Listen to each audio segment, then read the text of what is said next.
Hello math lover, today our topic is 4 raised to power 52 multiply 25 raised to power 49.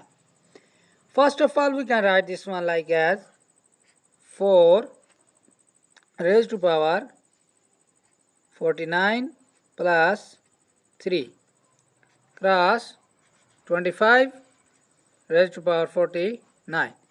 We have a power rule of mathematics like that a power m plus n which is equal to a power m dot a power n.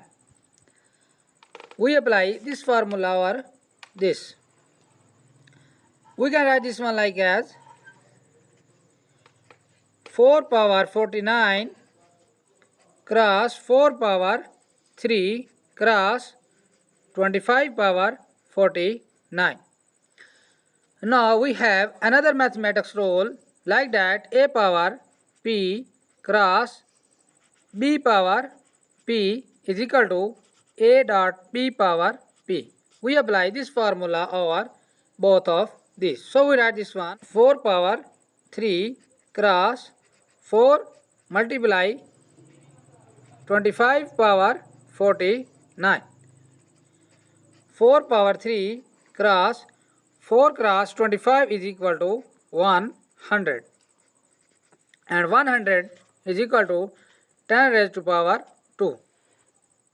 Now 4 power 3 is equal to 64. Multiply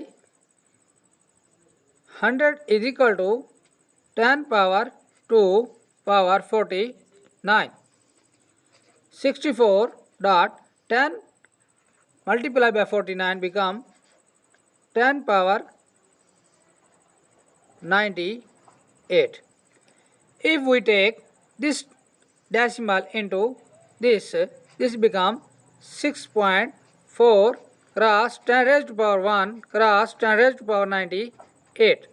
Our final answer is 6.4 cross 10 raised to power 99. This is our final answer. Don't forget to subscribe my YouTube channel.